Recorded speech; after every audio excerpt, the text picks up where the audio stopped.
Hello, this is Dave Sugarbaker, and today is the 11th day of May. It's Mother's Day, and I have a sermon that is about being awake. I have Romans 13:11. Do this knowing the time, that it is already the hour for you to awaken from sleep. For now salvation is nearer to us than when we believed.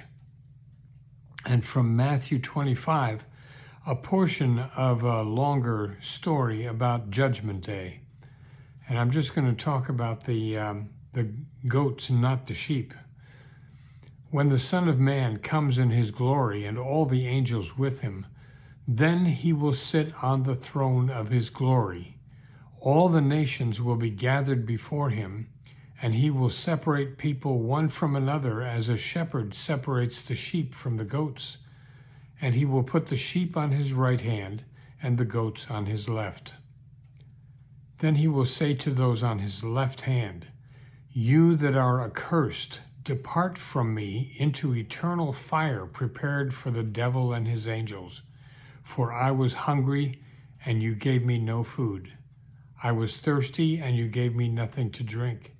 I was a stranger, and you did not welcome me, naked, and you did not give me clothing, sick and in prison, and you did not visit me. Then they will also answer, Lord, when was it that we saw you hungry or thirsty or a stranger, or naked or sick or in prison, and did not take care of you? Then he will answer them, Truly I tell you, just as you did not do it to one of the least of these, you did not do it to me. And these will go away into eternal punishment, but the righteous into eternal life. I've been confused for some time about what woke is or isn't, and so I did some research. Why the first group that was associated with woke was the Wide Awakes. This was a youth movement founded in 1860 in Hartford, Connecticut, to support the Republican candidate for president, Abraham Lincoln. Local chapters of the group spread across northern cities and generated a lot of excitement about the coming election. It was a very early use of the term, and it was important to be wide awake to the problems of slavery. That's who the Wide Awakes were. The Wide Awakes of 1860 were not lulled into a kind of drowsy apathy about the evils of slavery. They were wide awake. In this latest election cycle, Ron DeSantis proclaimed that Florida is where woke goes to die. So evidently some politicians think that woke is a bad thing. Being woke or awake has to do with being aware of or being sensitive to the issues of social justice and the rights of minorities. Woke people might be in favor of things like DEI, diversity, equity, and inclusion, if those notions are directed at promoting the fair treatment and full participation of all people, especially groups that have been subject to discrimination in the past. The study that I read, which was conducted by social scientists, was about the evolution of woke, and it says that it has its roots in political correctness. I have always felt that politically correct speech was pretty silly. An example, short people aren't short. They're just vertically challenged. Now that kind of political correctness can make us feel as though we're walking on eggshells, trying not to offend anyone with our use of words. And it's really an impossibility.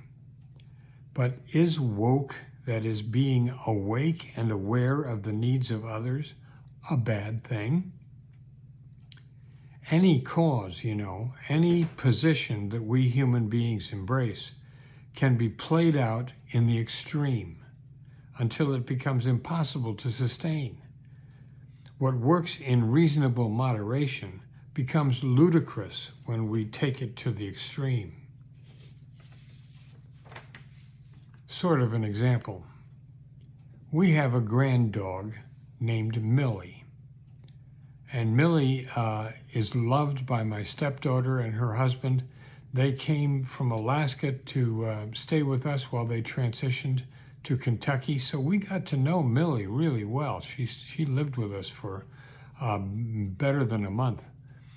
They, that is my stepdaughter and her husband, see to Millie's welfare and her health. That is very important to them, that Millie gets the good food, but not too much good food because she wants to keep her girlish figure. She gets new toys regularly. Every time she gets a new toy that has a squeaker in it, she has to get that squeaker out. And they see to her welfare. It's important to them, and they go to great lengths. Up in Alaska, Millie had an encounter with a porcupine. And so in the middle of the night, they flew Millie out of the middle of Denali Park to the border of the park, and then drove 2.5 hours in the middle of the night down to Fairbanks to find a vet who could take the quills out of Millie. So they'll go to great lengths to see to Millie's health and welfare. But let's take our relationship with Millie the dog and push it to the extremes. Millie is obviously a thinking, feeling being. Is it slavery, really, that we think we own her? Would it hurt her feelings if we said that Millie was, would it hurt her feelings less if we said that Millie was cohabiting with us rather than being our pet? Do we really have an implied contract with Millie who will offer us companionship in exchange for food and lodging? But what all does this do to Millie's sense of self-respect to be called a pet? You see how crazy it can get and how quickly. Any cause, any position that we human beings embrace can be played out to the extreme until it becomes impossible to sustain. What may be good, reasonable, and well-intentioned becomes unsustainable and verges sometimes on the malevolent. It occurs to me that Jesus may have been woke, in that he was the champion of the poor and the marginalized. He would deal with women. That's a marginalized group in his day and time. Women were considered property. He wanted to entertain the possibility that a Samaritan could be the neighbor to the one who fell among thieves. And one of the longest recorded encounters that Jesus has in the Gospels, at least one of the Gospels, is an encounter with a Samaritan woman whom he meets at the well. And so Jesus is very much involved with people who are marginalized, people who are discriminated against, people who are poor. Jesus sets up a kind of parable in which the Son of Man presides over Judgment Day. And in some ways, the Son of Man is another name for Messiah. But the Son of Man is a key figure in the coming of God's new kingdom. The Jews of that time believed that at the end of the present age, everyone would be brought back from the dead, and then all would face judgment.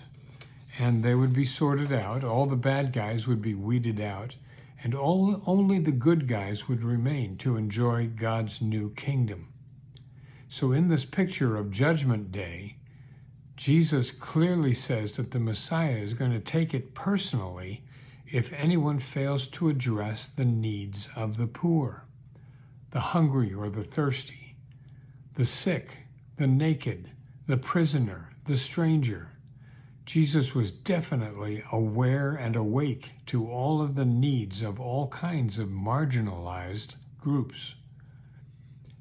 Jesus might not be popular with everybody these days, given his emphasis on healing and housing and clothing the poor. One could even say that Jesus was woke. He believed in fair treatment for the poor, for the marginalized, for the stereotyped. There are some churches I read about these days that don't like Jesus' teachings such as his direction to turn the other cheek or to go the extra mile. That's too weak, they say, completely missing the point, incidentally. We want Jesus to stand up for himself, but not accepting the Jesus of the Gospels. By not accepting the Jesus of the Gospels, these churches may be inventing an entirely different religion than Christianity. They may be creating God in their image, a God who conveniently agrees with all of their prejudices and their preferences. These folks need to read the New Testament really carefully so that the real Jesus doesn't break through and rattle their religious system. Jesus would definitely say, if you want to be considered part of my team, you will be awake to the needs of the poor, to the hungry and the thirsty, to the sick, to the ill-clothed, to the incarcerated and the stranger. When you have helped the least of these, you have helped me. That sounds woke to me. Now, that's all I have to say on that subject. God bless you and stay safe. If you find value here, I'd appreciate it if you'd pass it along. And I'll see you soon. Thank you.